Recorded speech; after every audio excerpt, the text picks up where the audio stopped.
Bienvenidos un día más a nuestro canal. Hoy vamos a hablar de los asirios. Para hablar de los asirios tenemos que hablar de 3 imperios diferentes: el imperio antiguo, el imperio asirio medio y el imperio neoasirio.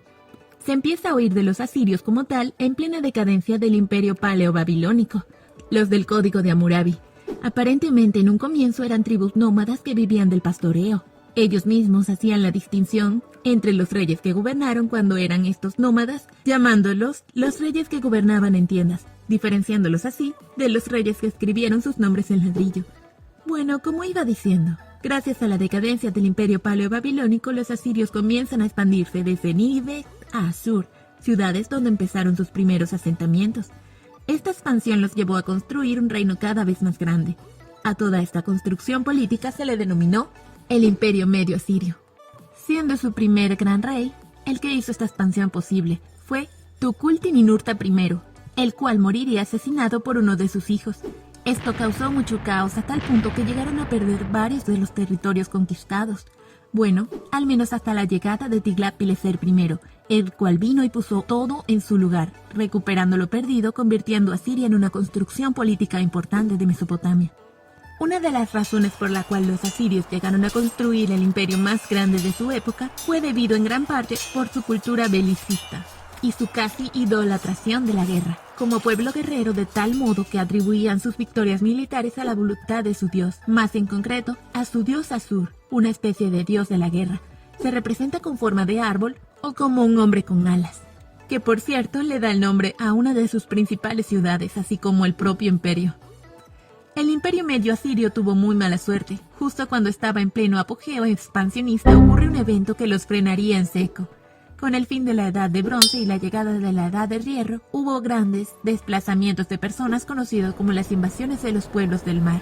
Estos invasores arrasaron con la estabilidad política de los pueblos de Mesopotamia. Los pueblos del mar fueron un grupo de pueblos de la Edad de Bronce que emigraron al cercano oriente entre 1200 y 900 a.C., convirtiendo al Mediterráneo oriental en un espectáculo sangriento de masacres provocadas por miles de inmigrantes que llegaban en oleadas sucesivas. Estos pueblos eran independientes entre sí, aunque se unían para atacar objetivos importantes. Estas invasiones acabaron con otros imperios como la civilización micénica y el imperio hitita. Asimismo, le causaron grandes problemas al Egipto de Ramsés III. En cuanto a los asirios, sobrevivieron a estas invasiones, pero fueron obligados a confinarse dentro de sus propias fronteras. Después de todos estos desplazamientos de los pueblos del mar, se asentaron los arameos en la zona de la actual Siria-Palestina, construyendo un gran reino, frenando así durante cientos de años la expansión del imperio asirio. Así que podemos decir que estos acontecimientos pusieron fin al imperio medio asirio. Los asirios empiezan de nuevo a querer expandir su territorio con la llegada de la Edad de Hierro. Y al comienzo del imperio neoasirio, en el siglo IX a.C., el imperio asirio vuelve a estar gobernado por reyes con ambiciones expansionistas, comenzando su última etapa siendo esta la más brillante del imperio. Los que encabezaron esta nueva etapa del imperio fueron Asurnasirpal II y su hijo Salmanasar III.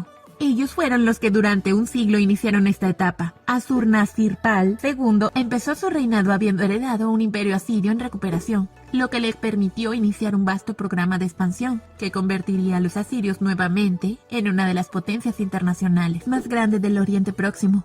Su reinado pasó a la historia por la fundación de la ciudad Calhu, la Altuar Ninru, que convertiría en la capital del imperio. Este rey también fue conocido por su brutalidad, que ejerció en sus múltiples campañas contra sus enemigos, y quienes se atrevieran a rebelarse contra él recibirían una muestra de esta crueldad. Podemos imaginarnos cómo era esta crueldad en cómo Asurnasirpal II describe el castigo que les dio a varias ciudades rebeldes. Edifiqué una columna cerca de la puerta de su ciudad y desollé a todos los principales que se habían sublevado, y cubrí la columna con su piel. Algunos los emparedé dentro de ella, y algunos los colgué en maderos. Y desmembré a los oficiales y a los oficiales reales que se habían rebelado. A muchos de sus cautivos los quemé con fuego, y a muchos otros los capturé vivos. A algunos les amputé las manos, la nariz a otros, las orejas, los dedos. A muchos les saqué los ojos, hice un montón de los vivos, y otro con las cabezas. Até sus cabezas a postes alrededor de la ciudad. Quemé en el fuego a sus jóvenes y a sus vírgenes. Capturé vivos a 20 hombres y los emparedé en el muro de su palacio. Al resto de sus guerreros los consumí en la sed del desierto del Éufrates. Toda esta crueldad impartida por el ejército asirio generalmente le infundía temor a sus enemigos, dándole la ventaja táctica incluso antes de enfrentarse en el campo de batalla. Bueno, como ya mencionamos, a Ashurnasirpal II lo sucede su hijo Salmanasar III, que en una inscripción habla de sí mismo como el rey del rey sin rival, o el gran dragón, el único poder dentro de los 4 bordes de la tierra. Bueno, este rey asirio gobernó por 35 años, de los cuales pasó 31 en campañas bélicas para mantener y expandir el imperio. Casi nada, ¿cierto? Después de Ashurnasirpal II reinaron personajes poco relevantes que no hicieron mucho, hasta la llegada de Tiglat-Pileser III, uno de los grandes reyes asirios que sería partícipe de la grandeza del imperio neoasirio. Este rey, para justificar sus conquistas, introdujo la idea de que todos esos territorios habían pertenecido algún día al imperio neoasirio, de manera que en los territorios conquistados imponían a sus propios gobernantes, así como su religión. Esto lo podemos ver en grabados de cómo los soldados asirios retiraban las estatuas de los dioses de los pueblos conquistados para reemplazarlos con los suyos propios. Esto ocasionaba que los pueblos o ciudades se resistiesen de manera más férrea. A partir de este reinado, los asirios se convirtieron en auténticos maestros en infundir terror y en el sometimiento de masas. Esto se evidencia en grabados donde se puede ver las cabezas decapitadas de los derrotados y también empalamientos. Esto se hacía casi siempre delante de las murallas de las ciudades que querían conquistar, para que estos vieran lo que les ocurriría si se resistían al poder de los asirios. Por esta época los asirios desarrollaron el arte de la poliocértica. ¿Y esto qué es? Máquinas de guerra básicamente. Arietes, torres de acero para poder invadir mejor. Recuerden que los pueblos invadidos se resistían mucho más, porque caer en manos de los asirios implicaba prácticamente perder toda su cultura, así que los asirios tenían que ponerse mucho más creativos para poder conquistar sus ciudades. Bueno, la expansión del imperio por parte de Tiglat-Pileser III empezó a alertar a los egipcios. Al ver que los asirios estaban muy cerca de su territorio, convencieron al rey de Israel. Hay que tener en cuenta que el reino de Israel ya era vasallo de los asirios desde el tiempo de Salmanasar III. Bueno, convencieron al rey de Israel para que se rebelara contra los asirios. Al enterarse de esto, los asirios mandaron un ejército, tomaron la ciudad y le sacaron los ojos al rey hebreo, que había sido puesto ahí por los asirios. Lo llevaron a Nínive como trofeo. Posteriormente deportaron un gran número de hebreos y las sustituyeron por personas leales a ellos, o sea, asirios. A partir de este acontecimiento nace la leyenda de las tribus perdidas de Israel, de los hebreos que fueron deportados al corazón de Mesopotamia por Tiglat-Pileser III. Otro rey asirio relevante es su nieto, o bueno, su posible nieto. No se sabe a ciencia cierta. Sennacherib. Su nieto, debido a que hay muchas dudas de que el padre de Sennacherib haya sido hijo de Tiglat-Pileser III o un usurpador, que por cierto se llamaba Sargón II. ¿Qué tienen los Sargón con la usurpación? Bueno, este rey estuvo ocupado con incesantes conflictos por todo el creciente fértil durante la mayor parte de su reinado, guerreando con Elad, Urartu y Egipto. Combatió al rey Ezequías de Judá, sitió Jerusalén y arrasó Babilonia tras varias revueltas contra su dominio. Trasladó la capital del imperio a Nínive, que sería la última capital. Pero tal vez una de las cosas más curiosas de este rey es que saltó la sucesión primigenia al declarar heredero a Asarhadón. Aparentemente vio algo en él. Bueno, esta decisión lo llevaría a su final. Sus hijos mayores no tomaron muy bien esta noticia y lo asesinaron. Después de esto, Asarhadón se enfrentaría a una guerra civil contra sus hermanos, que duró aproximadamente 6 meses, donde él se impondría sobre sus hermanos mayores y posteriormente se convertiría en uno de los conquistadores más grandes de los asirios. Se le atribuye la pacificación de Babilonia, la conquista de la isla de Chipre, a pesar de no contar con flota y tener que valerse de los fenicios. Una vez logrado esto, Asarhadón se dirigió al único imperio capaz de hacerle frente. Invadió a Egipto, logrando conquistar la mayor parte del norte de Egipto, llegando con sus tropas hasta la ciudad de Memphis. Asarhadón muere víctima de una enfermedad crónica mientras preparaba una nueva campaña contra los egipcios. Cuando muere Asarhadón, lo sucede su hijo Ashurbanipal, que sería el último gran rey asirio. A la llegada de este nuevo rey, aún Egipto seguía dando batalla, así que le tocó a él apaciguarlos. Con su llegada, los asirios se convirtieron en la mayor construcción política del Mediterráneo. Alcanzando al imperio, su máximo esplendor.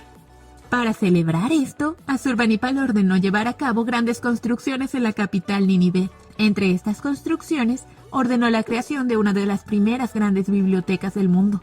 Esto no lo hizo por ser una persona amante del conocimiento, sino porque era una persona sumamente supersticiosa, como todo buen asirio de la época, creando así una de las primeras grandes bibliotecas de la época. Entre todos estos rituales y hechizos habían tutoriales de cómo leer un hígado de pollo. ¿Pueden creerlo? Las excavaciones de la biblioteca de Nínive nos han entregado algunos de los grandes tesoros de la literatura universal. En esta biblioteca es donde se han encontrado la versión más completa de la epopeya de Gilgamesh, un texto de origen sumerio o tal vez acadio que los asirios recogieron. En este texto se relata la historia de Gilgamesh, el héroe más antiguo del que se tiene conocimiento. Asimismo, como Asurbanipal fue el más grande de los reyes asirios y habiendo alcanzado el pico del poder, el imperio asirio empieza a desmoronarse, apenas lograr la conquista de los egipcios. Un general, un noble egipcio que había ayudado a los asirios en la conquista del Valle del Nilo, se rebeló expulsándolos de Egipto. Por otro lado, en Babilonia, su propio hermano se rebeló asociándose con los egipcios para poder independizar Babilonia, o sea, un desastre tras otro. Bueno, pero las cosas no se iban a quedar así. Se dice que este hermano de nombre Shamash-Shunoukin, mejor conocido como Sardanápalo, cuando vio que las tropas asirias estaban por llegar y viendo que su fin estaba cerca, ordenó realizar una gran pira, donde estaban todas sus riquezas, sus esposas, caballos, sus posesiones más preciadas, y le prendió fuego a todo, estando él sentado en la cima. Vaya pirómano, prefiriendo ese final a caer derrotado a manos de su hermano. Asurbanipal murió poco tiempo después de esto, dejando en manos de su hijo Asuretil y Nani un montón de rebeliones. Sumado a esto, su hermano Sin-Shar-Ishkun se rebeló contra él, matándolo al mismo tiempo. Su general de más confianza usurpó el poder mientras estaba peleando contra su hermano, pero este general gobernó por poco tiempo, ya que Sin-Shar-Ishkun regresó y tomó el poder. Sumido el imperio en esta gran inestabilidad con traiciones y usurpaciones, empezaría a gestarse una gran alianza en contra de los asirios por parte de los pueblos que habían sufrido a manos de estos, que no eran precisamente pocos, a decir verdad. Egipcios, babilonios, elamitas, medos, escitas y merios hicieron una alianza que terminaría rodeando al imperio asirio, comenzando a arrebatarles territorios por todos lados, y el 10 de agosto del 612 a.C., menos de 20 años después de estar en el apogeo del imperio asirio, con Asurbanipal, sus enemigos estaban irrumpiendo en su capital Nínive, arrasándola y poniendo fin al imperio asirio, empezando el imperio neobabilónico. Pero de Babilonia hablaremos en un próximo video. Bueno amigos, esto ha sido todo por hoy. Espero les haya gustado el vídeo. No olvides darle like y suscríbete a mi canal. ¡Nos vemos!